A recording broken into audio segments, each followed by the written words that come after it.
찬송가 44장을 부르시면서 부활절 제5주 청년주일 기독교교육진흥주일 예배를 하나님께 올려드립니다.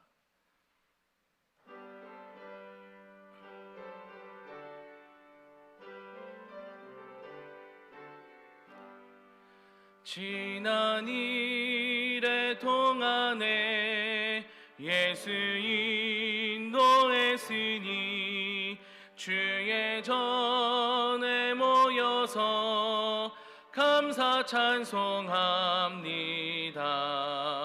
가장 복된 이날인 하늘 안식표로다. 가장 복된 이날인 하늘 안식표로다. 주의 공로 힘입어 은혜 주심 빌 때에 화목하게 하시고 죄를 벗겨 주소서. 세상 걱정 버리고 은혜 받게 하소서. 세상 걱정 버리고 은혜 받게 하소서. 하나님의 이름을 찬송하러 왔으니 모임 중에 계시고 영광 나타내소서.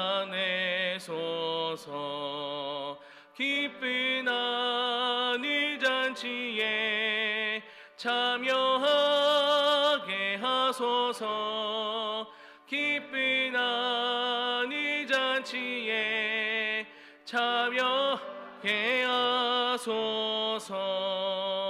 주의 기쁜 복음을 모두 듣게 하시고 주의 은혜 베풀어 위로하여 주소서.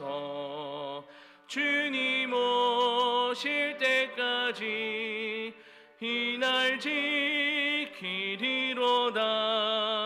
주님 오실 때까지 이날 지키리로다.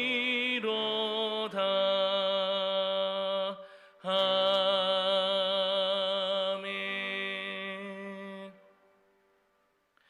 여호와의 이름을 찬양할지어다. 그의 이름이 홀로 높으시며 그의 영광이 하늘 위에 뛰어나심이로다. 그가 그의 백성의 뿔을 높이셨으니 그는 모든 성도 곧 그를 가까이 하는 백성 이스라엘 자손의 찬양을 받을 이시로다. 아멘.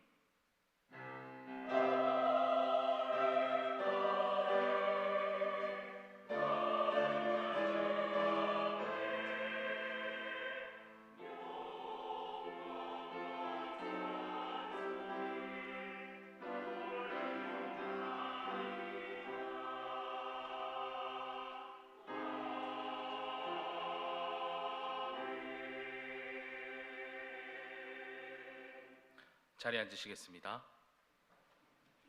교독문 64번 시편 148편의 말씀을 교독합니다.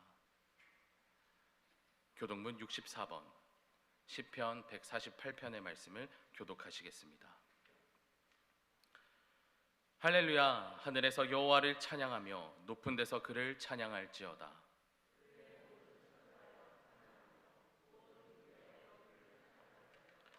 해와 달아 그를 찬양하며 밝은 별들이 다 그를 찬양할지어다.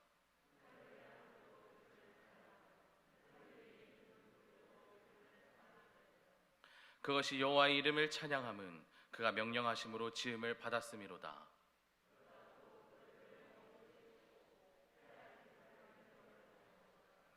여호와의 이름을 찬양할지어다. 그의 이름이 홀로 높으시며 그의 영광이 땅과 하늘 위에 뛰어나심이로다.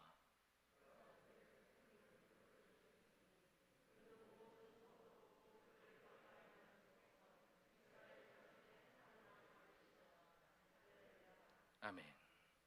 다 함께 사도신경으로 우리의 신앙을 고백합니다. 전능하사 천지를 만드신 하나님 아버지를 내가 믿사오며 그 외아들 우리 주 예수 그리스도를 믿사오니 이는 성령으로 잉태하사 동정녀 마리아에게 나시고 본디오 빌라도에게 고난을 받으사 십자가에 못 박혀 죽으시고 장사한 지 사흘 만에 죽은 자 가운데서 다시 살아나시며 하늘에 오르사 전능하신 하나님 우편에 앉아 계시다가 저리로서 산자와 죽은 자를 심판하러 오시리라. 성령을 믿사오며 거룩한 공회와 성도가 서로 교통하는 것과 죄를 사하여 주시는 것과 몸이 다시 사는 것과 영원히 사는 것을 믿사옵나이다. 아멘.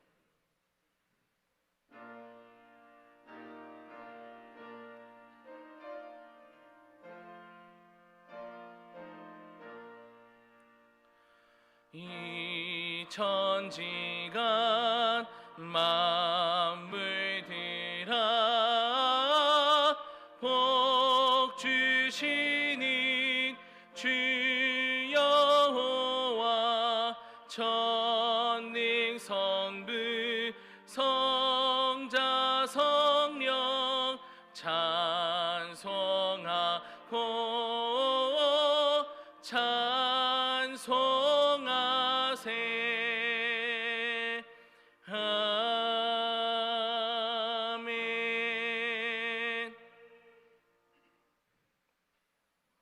김상철 권사님께서 오늘의 기도를 인도해 주시겠습니다.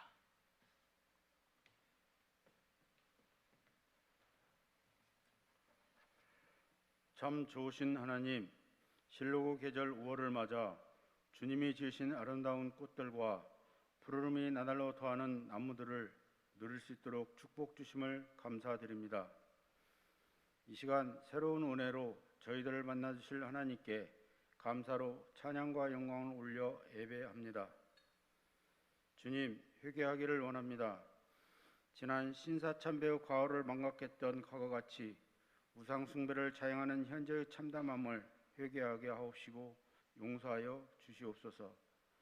또한 삼위일체 하나님께서 우리와 함께 하신다는 성경의 약속을 익히 알고 있음에도 불구하고 화가 나거나 감정에 의해 압도되었을 때 저희는 임마누엘을 의식하지 못했습니다. 참된 그리스도의 모습을 찾아갈 수 있도록 인도하여 주시옵소서. 오늘은 기독교 교육 진흥 주일입니다. 미래 세대를 위한 그리고 현재 세대를 위한 기독교 교육이 더 단단히 세워지기를 원합니다. 항상 우리 마음 가운데 주님을 더 알기를 원하는 갈급함을 주시옵소서. 특별히 스승의 날을 맞아 교회학교 교사들이 예배 가운데 나왔습니다. 그들에게 영혼들을 바른 하나님의 자녀들로 성장할 수 있도록 지혜와 명철함을 주시옵소서. 이들의 헌신을 기억해 주셔서 하나님 나라의 큰 열매 맺기를 소망합니다. 소외되고 어려운 이웃들을 위해 기도합니다. 육신의 질병과 어려움 가운데 있는 성도들을 치유해 주시고 경제적으로 어려움에 힘든 가정들마다 하나님의 부유하심을 체험하게 하여 주시옵소서. 또한 5월 가정의 달 하나님의 질서가 바로 서는 가정들이 되게 축복하여 주시옵소서. 단위에 세우신 목사님을 권능으로 붙잡아 주시어 선포되는 말씀에 죄와 악함에 치유될 수 있는 복된 은혜 내려 주시옵소서. 하늘의 찬양으로 올려드리는 시온 찬양대의 찬양을 기뻐 받아 주시옵고 주님 홀로 영광 받아 주시옵소서. 예배를 도우는 봉사의 손길들 또한 위로해 주시고 사랑이신 예수 그리스도의 이름으로 기도드립니다. 아멘.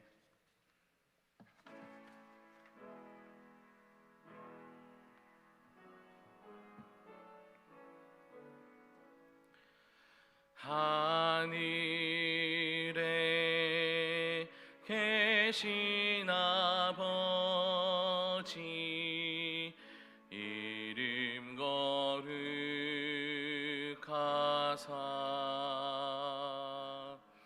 주님 나라 임하시고 뜻이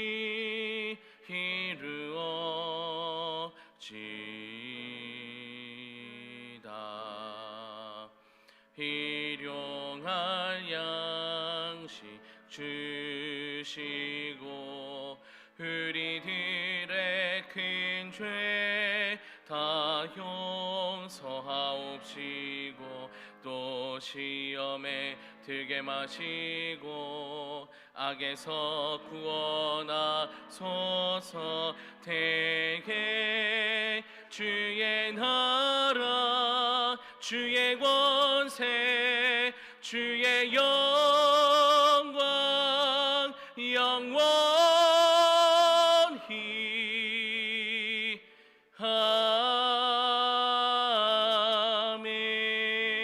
아멘.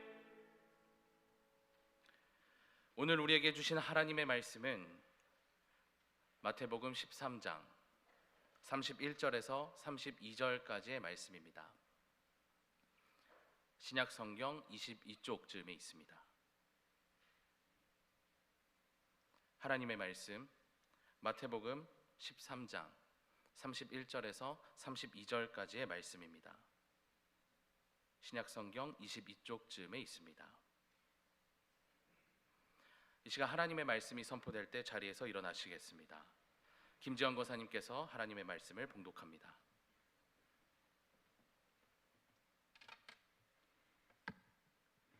또 비유를 들어 이르시되 천국은 마치 사람이 자기 밭에 갖다 심은 겨자씨 하나를 같으니 이는 모든 씨보다 작은 것이로되 자란 후에는 풀보다 커서 나무가 되매 공중의 새들이 와서 그 가지에 깃들이느니라. 아멘.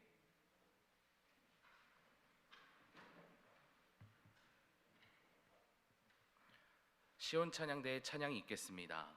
찬양 후에 오치용 목사님께서 하나님 나라의 상상력이라는 제목으로 말씀 전해 주실 때 큰 은혜 받으시기를 바랍니다.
성가대 힘차고 은혜로운 찬양 감사합니다. 마스크 쓰고 찬양하는 일이 정말 쉬운 일이 아닌데 이렇게 어려운 시기에도 마음 다해서 섬겨주셔서 정말 감사한 마음입니다. 여러분 만나서 반갑습니다. 저는 오치용 목사입니다. 현재 미국 위스콘신주의 작은 마을에서 목회하고 있습니다. 오늘 주보에 보니까 제 소개가 나와 있는데 아마 좀 설명이 필요할 것 같아요. 제가 섬기고 있는 곳은 그 와페카 에리어 리저널 미니스트리라는 곳인데요. 세 개 교회의 이름이 있어서 좀 의아하실 것 같은데 세 개 교회가 하나의 미니스트리로 묶여져 있습니다. 예배는 따로 드리지만 저하고 또 부목사님 한 분하고 다른 스텝 이렇게 같이 여러 가지 선교 활동도 같이 하고 하는 그런 미니스트리입니다. 오늘 스승의 날에 정릉교회에서 말씀을 나누게 돼서 개인적으로는 더 의미가 있습니다. 한희철 목사님은 제가 신학 공부하고 목회를 시작하던 때로부터 제 신앙과 목회의 스승이 되어 주셨기 때문이죠. 2000년도 가을에 제가 신학대학원에 입학을 했는데요.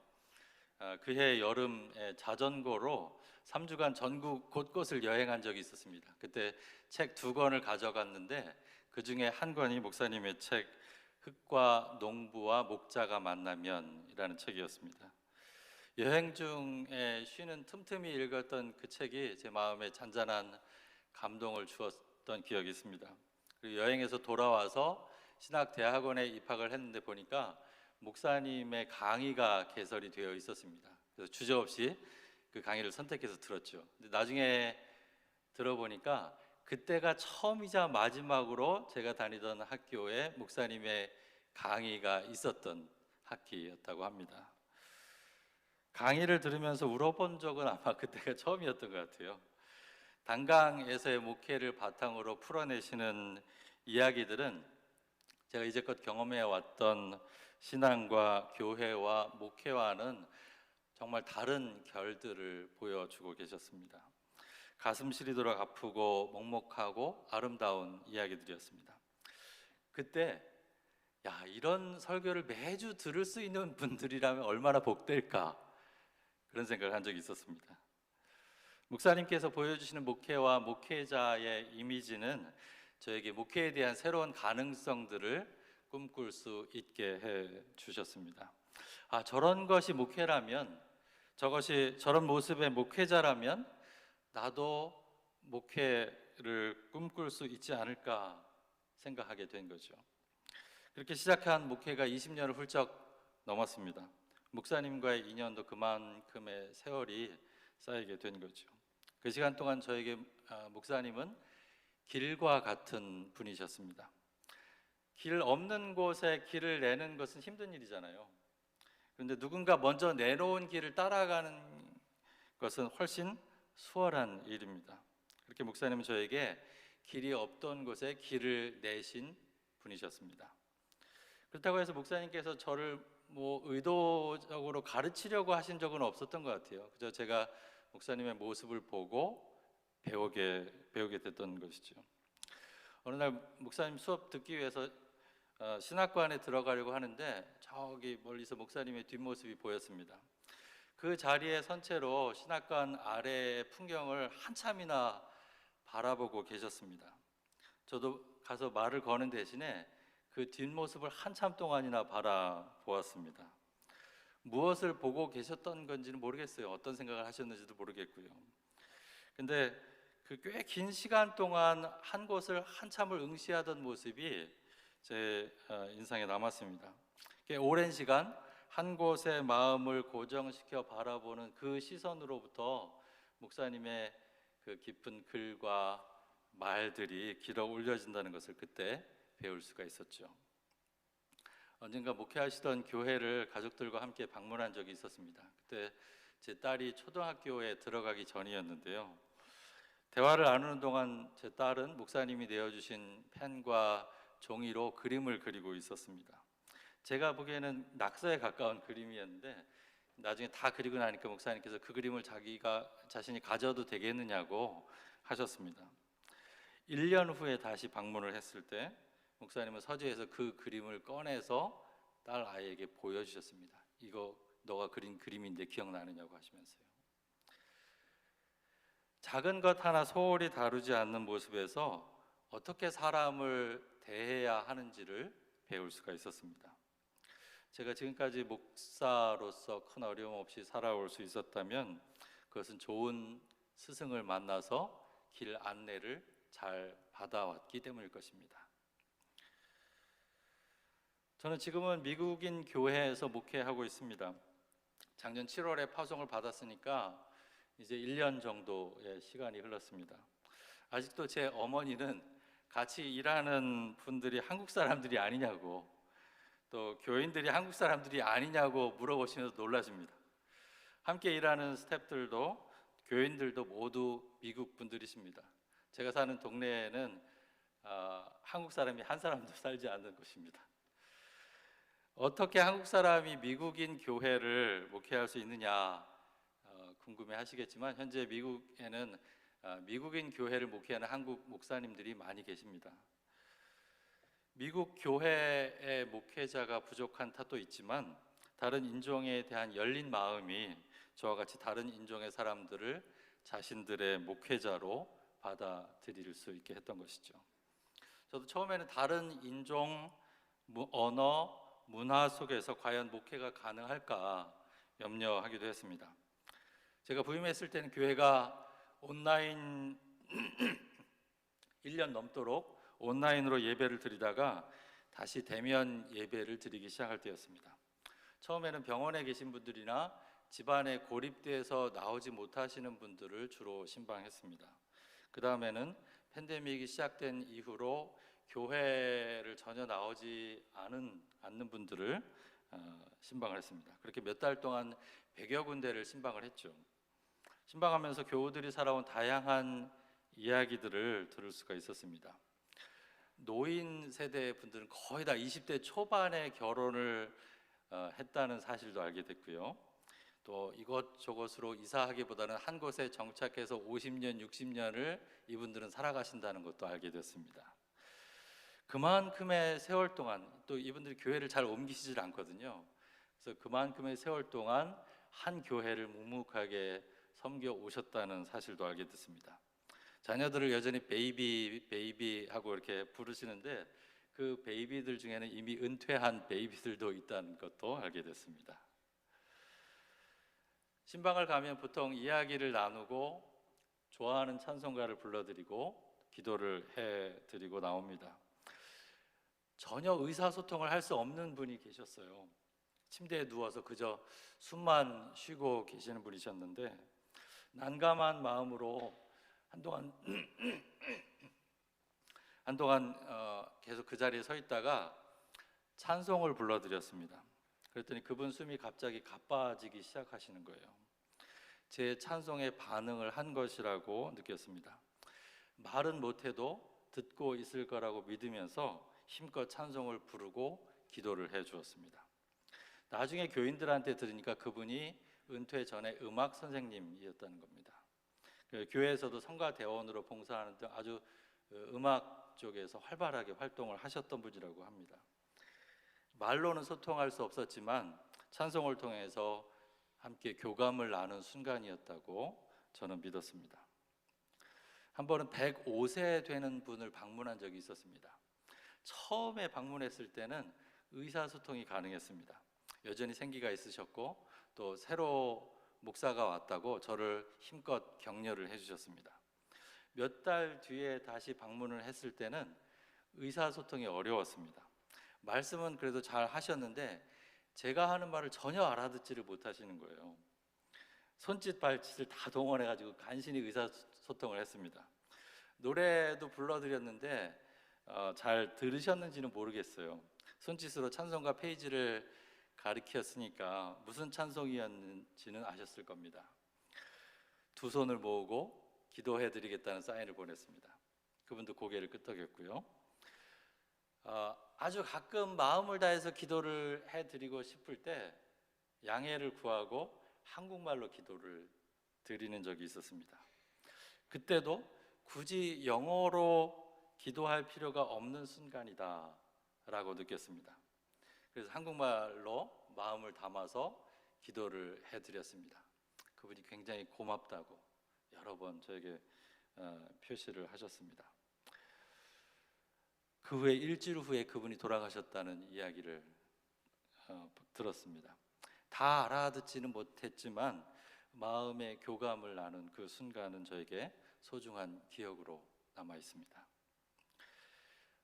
저희 교회에도 나이가 드셨어도 여전히 교회 일에 열심을 내시는 분들이 참 많이 계십니다.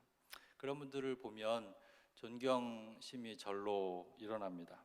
그럼에도 또 한편으로는 교회에 너무 젊은이들, 어린이들이 없다고 교회 미래에 대해서 걱정을 하고 계십니다.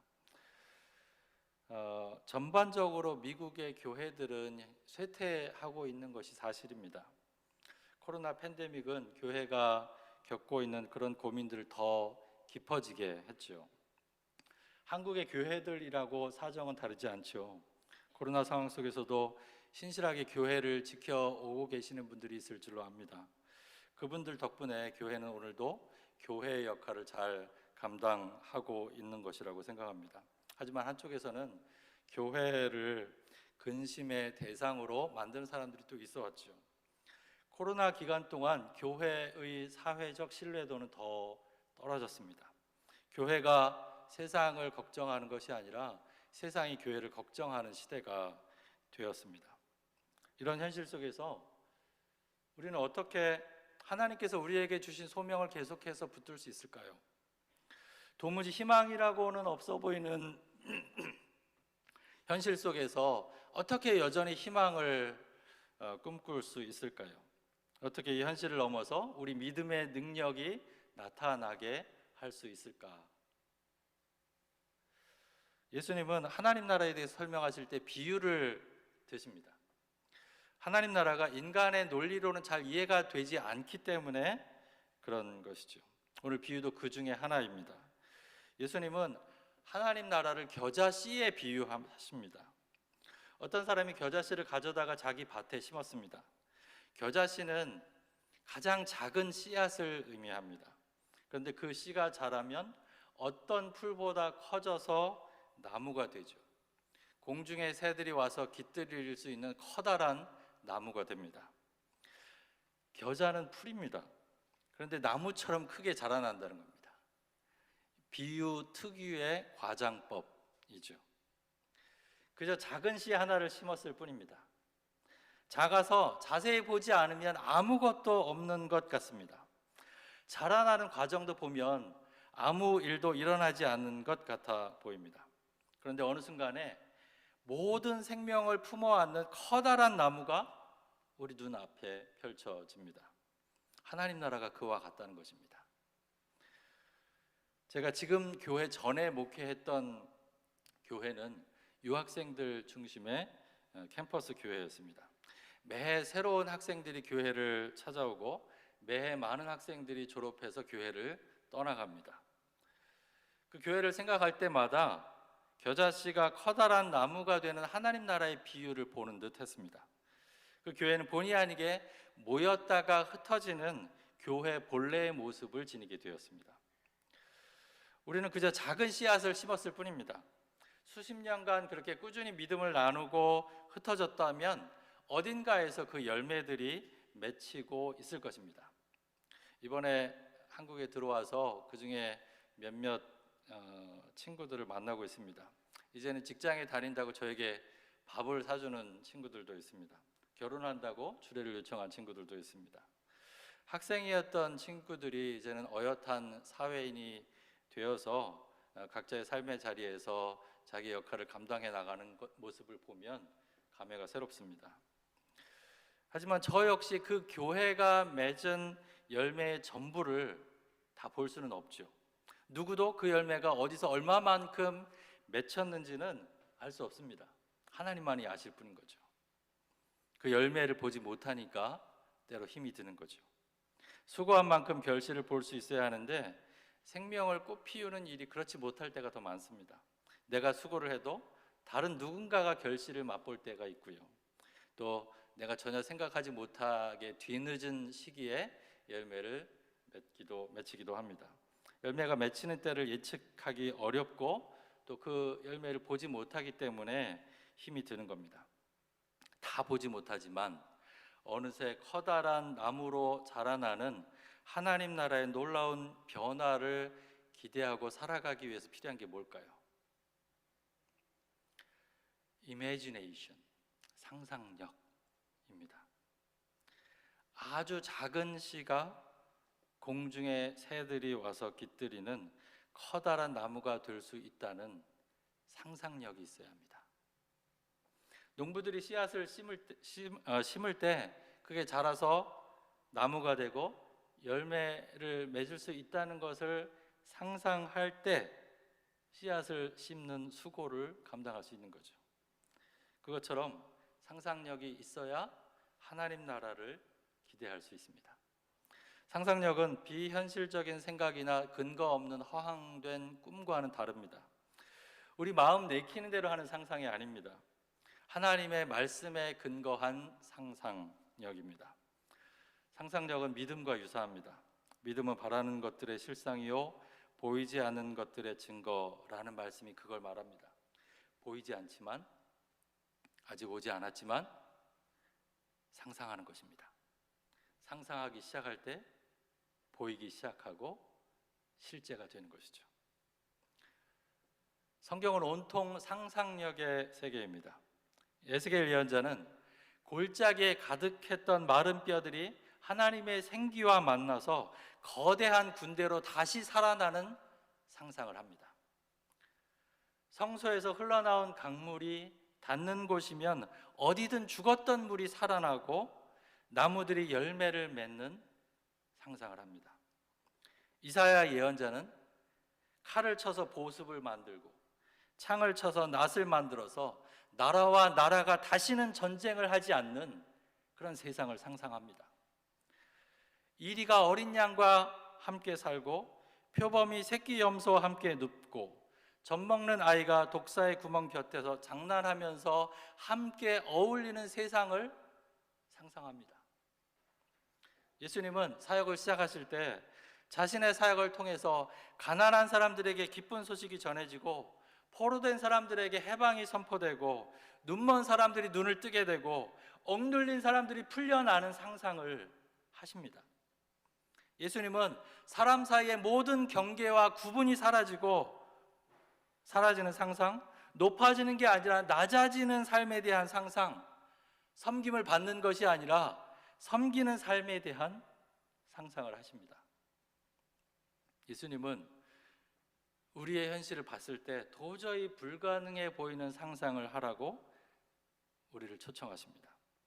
옆에 사람 하나 사랑하기도 어려운 우리에게 원수를 사랑하라는 상상을 하라고 하십니다. 한 사람 용서하는 일도 수많은 고민과 고통의 시간을 통과하고 나서야 가능할까 말까 한 우리에게 70번씩 7번 용서하며 살라는 상상을 하라고 하십니다. 작은 일에도 염려하고 찌들어 살아가는 우리에게 염려하지 말고 하나님을 철저하게 신뢰하면서 살아가는 상상을 하라고 하십니다. 그 하나님 나라의 상상력이 예수님 자신을 십자가에까지 밀어붙인 것이죠. 하나님께서 자신을 다시 살리실 것이고 자신의 죽음을 통해서 많은 사람들에게 새로운 생명을 불어넣으실 거라는 상상을 하셨기에 가능했던 일이었습니다. 그런데 이런 성경을 읽고 이런 예수님을 따른다는 우리의 상상력은 빈곤하기 그지없습니다. 현실에 눌려서 한 치 앞도 내다보지 못하고 움츠려 있을 때가 많죠. 눈앞에 닥친 일들에 대응하기에 급급하고 근근히 버티고 있을 때도 참 많습니다. 씨앗을 심고는 있지만 그 씨앗이 무슨 의미가 있나 의심과 회의 속에 있을 때도 많습니다. 상상하지 않으면 절대로 이루어지지 않습니다. 믿음도 교회도 하나님의 나라도 상상력이 결핍된 사람들에 의해서 그 세계는 심각하게 축소됩니다. 문자주의에 갇힌 사람들에 의해서 산문으로밖에 말할 수 없는 사람들에 의해서 제한된 시선으로만 세상과 하나님을 해석하는 사람들에 의해서 우리의 삶과 신앙은 심하게 축소됩니다.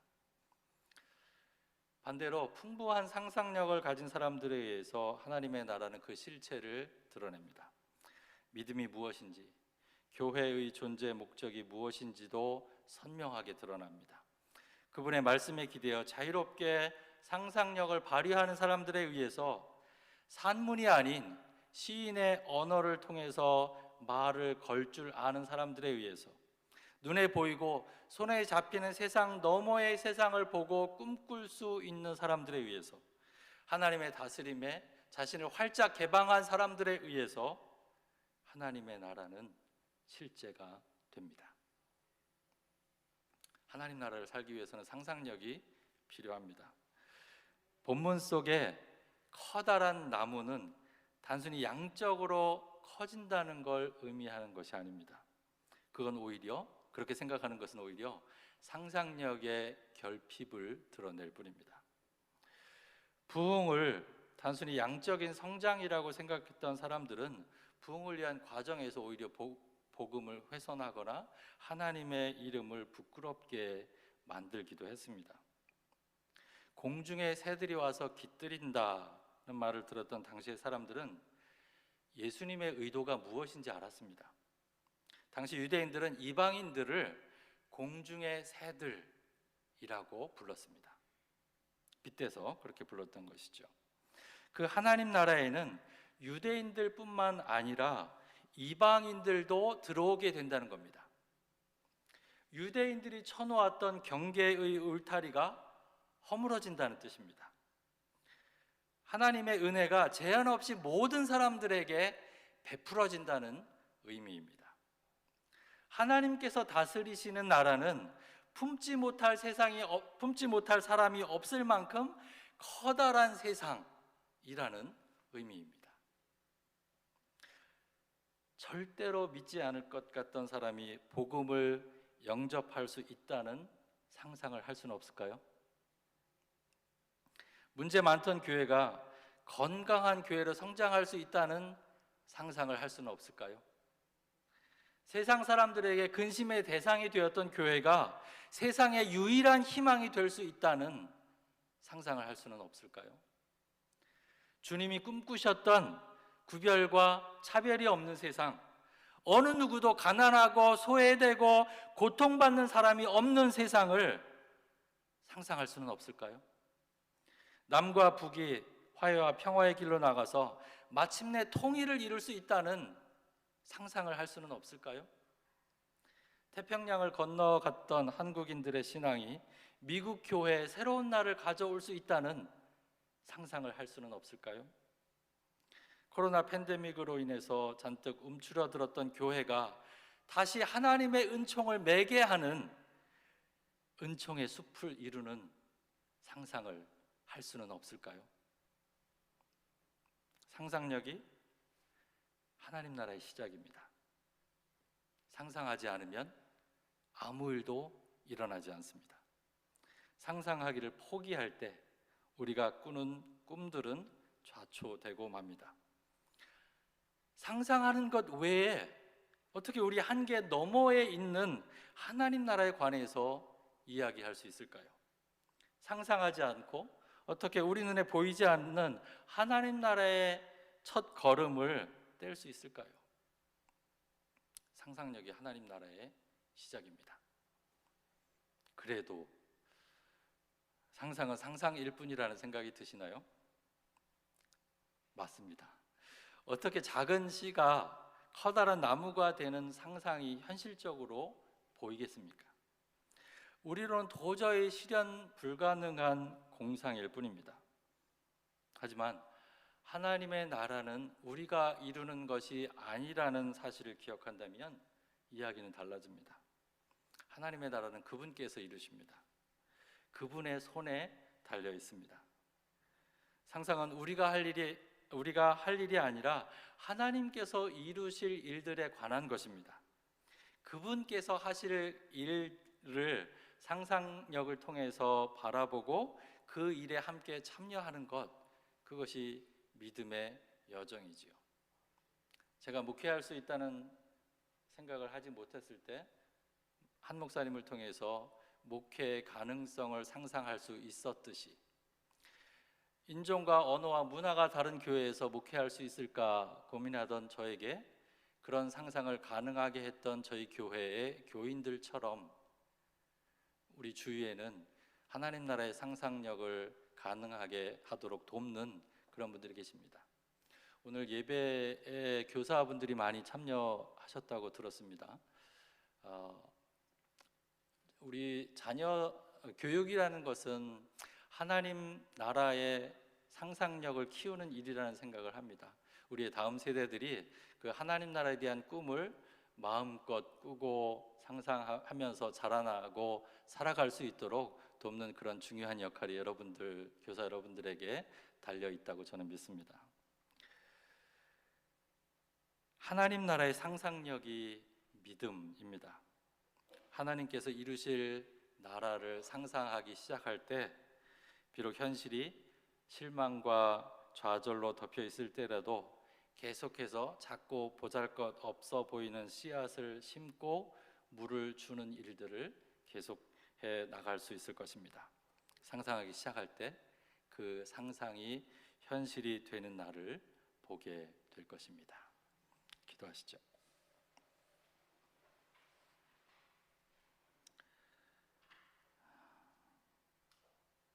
현실에 갇혀 상상하기를 포기하는 일은 없게 하십시오.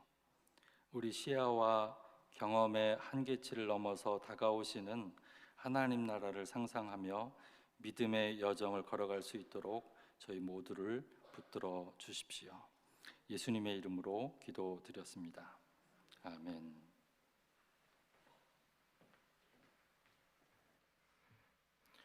찬송가 314장을 찬송합니다. 마지막 절을 부르실 때 자리에서 일어나 드리신 예물을 봉헌하겠습니다.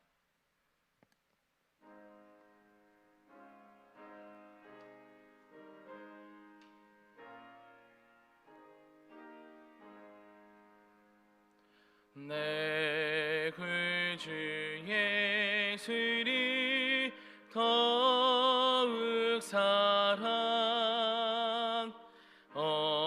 엎드려 비는 말 들으소서.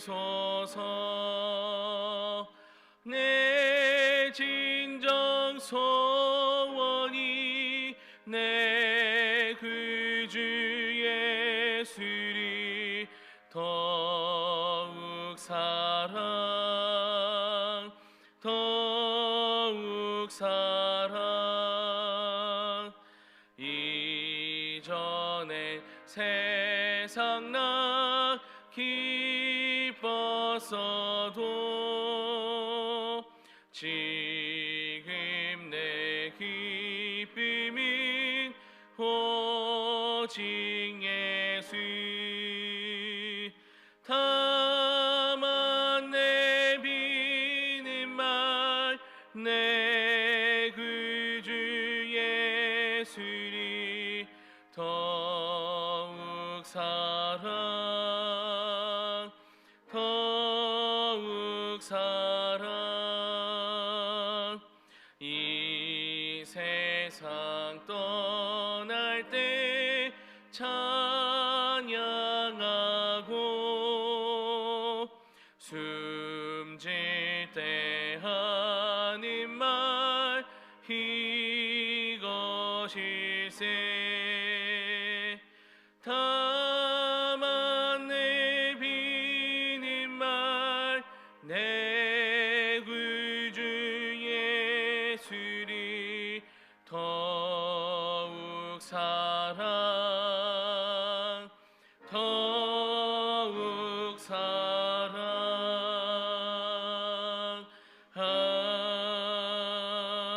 아멘.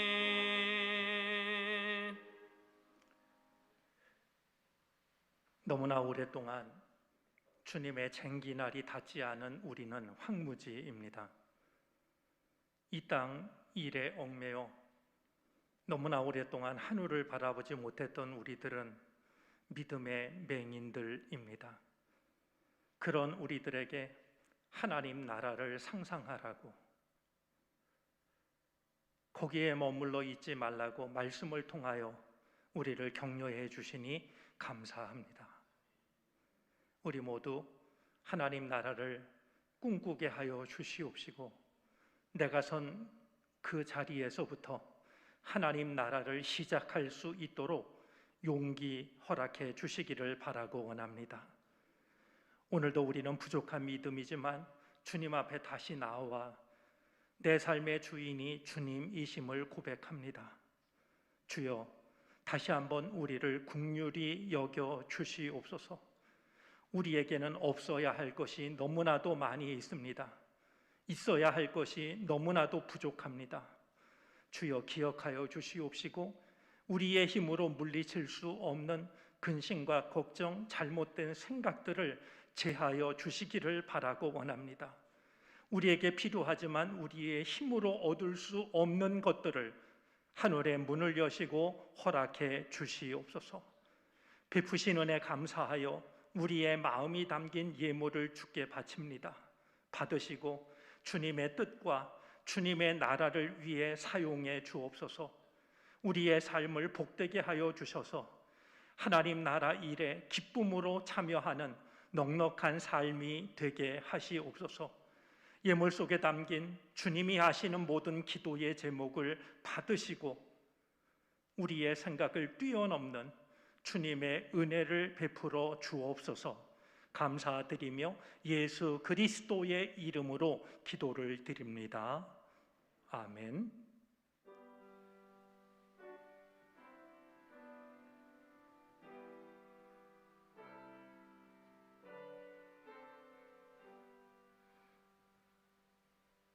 자리에 앉으시겠습니다. 교회 소식을 전합니다. 주보 3쪽과 4쪽을 참고해 주시기 바랍니다. 오늘은 기독교 교육 진흥 주일입니다. 기독교 교육 진흥 주일은 교회 교육 지도자들과 부모님들의 사역을 위로하고 교회 학교의 부흥을 위해 마음을 모아 기도하는 주일입니다. 교회 소식 후에 근속교사 시상을 진행합니다. 오늘 말씀을 전해주신 오치용 목사님께 다시 한번 감사의 인사를 드립니다. 오늘은 청년주일입니다. 청년주일은 청년들 스스로 부흥의 주체가 되어 예배자로 일어나는 동기부여의 날입니다. 청년들의 예배 회복의 계기가 되도록 함께 기도해 주시기를 바랍니다. 52주 성경 통독 팝업 클래스가 오늘 3부 예배 후 본관 지하 1층 나임 예배실에서 있습니다.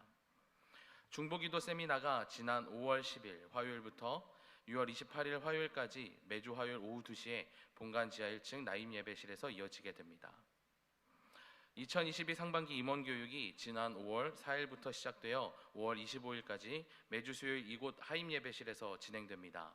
임원들께서는 가급적 현장 예배로 참여해 주시고 불가하실 경우 영상으로 참여해 주시길 바랍니다.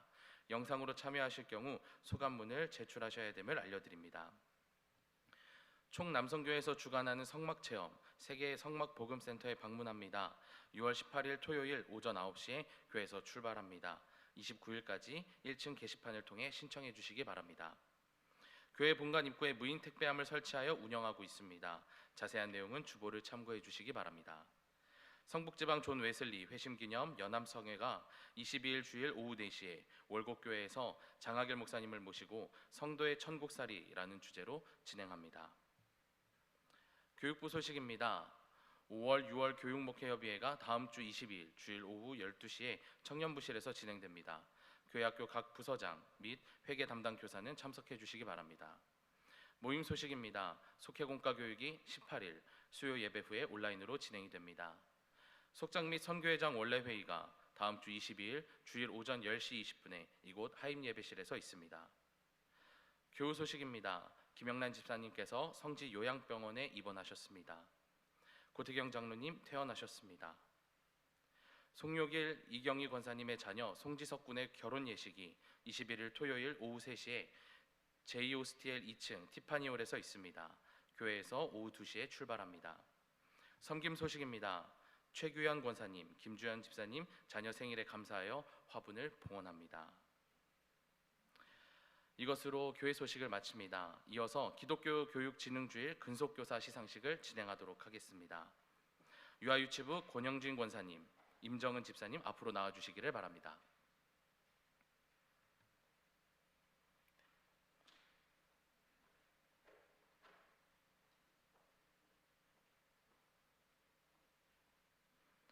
시상식을 진행하겠습니다. 2022-1호 근속상 정릉교회 권영진 권사. 위 사람은 서울연회 성북지방의 정릉교회에서 교회학교 교사로서 10년 동안 근속하였기에 이 상장을 드립니다. 2022년 5월 15일 기독교 대한감리회 서울연회 성북지방 감리사 임철수, 교육부 총무 송주일 대독. 전해질 때 박수해 주시기 바랍니다.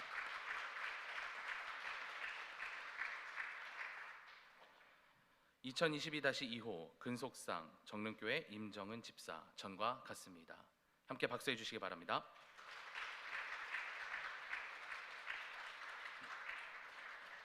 교회학교에서 준비한 선물과 꽃다발도 있습니다. 함께 전해 주시기를 바랍니다.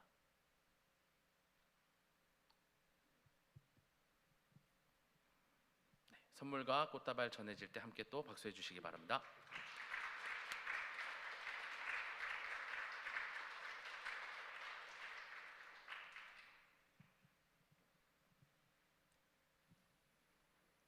예, 우리 두 분 들어가시겠습니까? 네.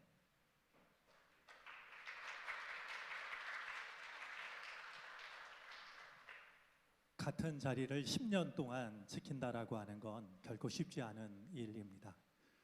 더없이 감사와 존경의 마음으로 오늘 10년 근속상을 받은 두 분 고마운 마음을 전합니다. 오늘 기독교 교육 진흥 주일인데요. 저희 정릉교회가 기독교 교육 진흥 주일을 5월 셋째 주일로 이렇게 옮겼습니다. 왜냐하면 5월 15일이 스승의 날인데 스승의 날을 보내고 또 기독교 교육 진흥 주일을 지키고 조금은 어색하게 여겨졌습니다. 그래서 이제 5월 셋째 주일을 저희가 기독교 교육 진흥 주일로 지키고 있는데요. 이 시간에 우리 모든 교사들에게 다시 한번 깊은 감사의 말씀을 드립니다. 저는 목회를 하면서 함께 멍에를 진 사람들이 참 많다라고 생각을 합니다. 우리 교사들이야말로 저와 함께 멍에를 메고 하나님의 밭을 같이 가는 사람들이라고 생각합니다. 마치 오늘 목사님께서 우리 교사들을 위한 말씀을 주셨는데요. 저는 제가 기억하는 엉뚱하지만 짧은 시 하나를 좀 여러분에게 선물처럼 주고 싶습니다. 황동규 시인의 시 중에 이런 구절이 있습니다. 거친들의 씨 뿌린 자는 들을 잇기 어렵나니 라는 구절입니다. 우리 아이들의 마음밭이 점점 들처럼 광야처럼 변해가는데요. 거친들의 씨 뿌린 자는 들을 잇기 어렵다라고 노래합니다. 우리 모든 교사들이 저 거친들 잊지 않았으면 좋겠고요. 그것에 대한 대안으로 말씀의 씨앗을 뿌리는 그런 사람들이 될 수 있었으면 좋겠습니다. 제가 목회를 하면서 배웠던 가장 소중한 가르침은 단강 농부들이었는데요. 그들을 통해서 제가 배운 것은 씨가 열매보다 작다라는 사실이었습니다. 저는 그것을 한 시골에 살면서 한 8년여 세월을 보낸 뒤에야 비로소 깨달았습니다. 오늘 말씀과도 연관이 될 터인데요. 씨는 언제라도 열매보다 작습니다. 그러나 자기보다 큰 열매를 맺어냅니다. 여러분이 걷는 길이 그런 길이 되어지기를 바랍니다. 우리 모든 교우들, 우리를 대신해서 어린이들, 또 우리 학생들, 청년들에게 복음의 씨앗을 뿌리는 우리 모든 선생님들에게 고마운 마음과 존경의 마음을 담아서 우리 따뜻한 박수를 보냈으면 좋겠습니다.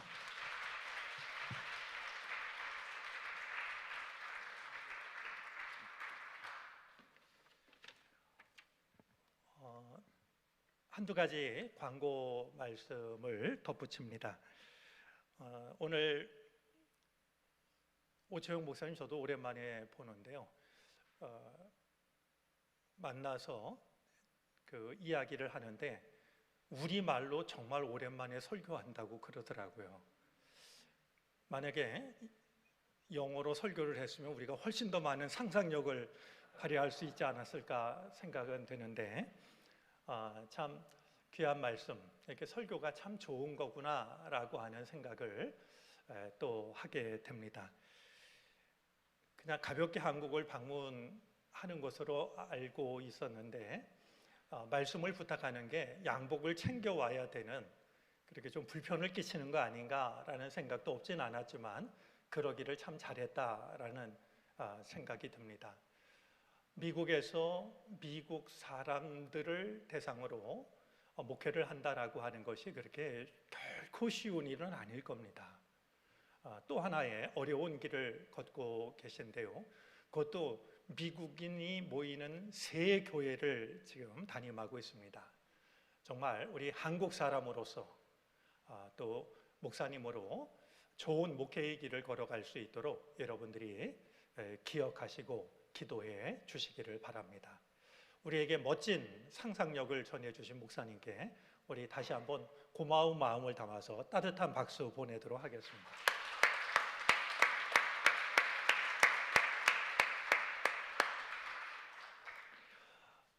성막 체험은 남선교회에서 주관하지만 모든 교우들이 참여할 수 있다라고 그럽니다. 관심 있는 분들은 함께 신청을 해 주시기를 바라고요.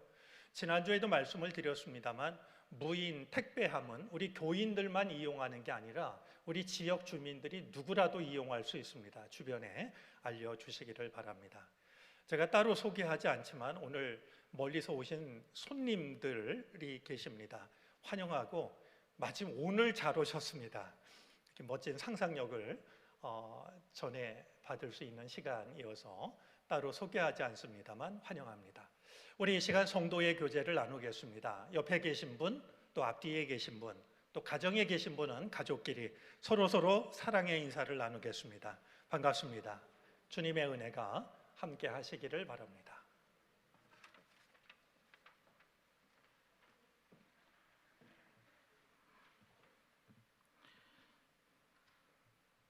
이제 다 함께 자리에서 일어나셔서 결단 찬송을 찬양합니다. 찬양 후에 오치용 목사님의 축도로 예배를 마치겠습니다.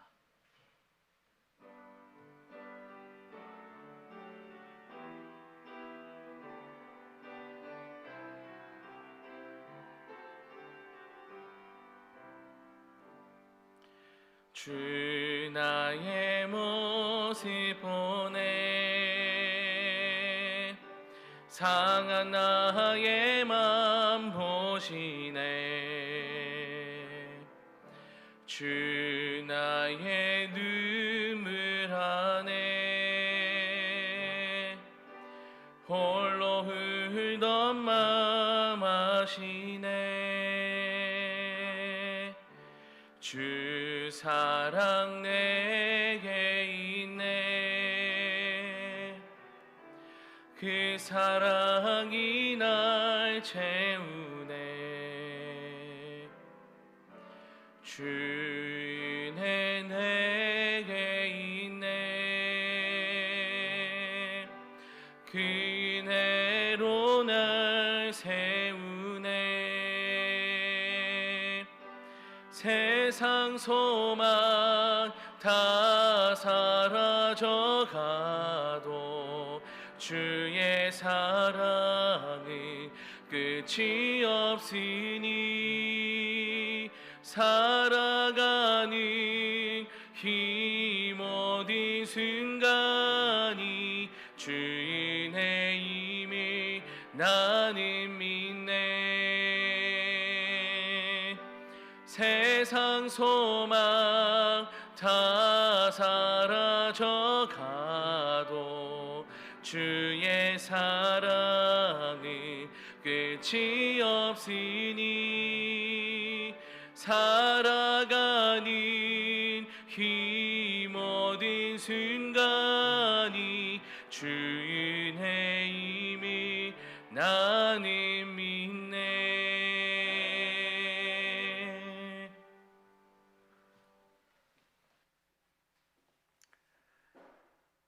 우리 주님 예수 그리스도의 변함없는 은혜와 하나님 아버지의 다함없는 사랑과 성령님의 신실한 동행하심이 교우들 가정마다 한 주간 살아갈 삶의 자리마다 적는 교회 위에 이제로부터 영원토록 함께 하시기를 간절히 축원하옵나이다.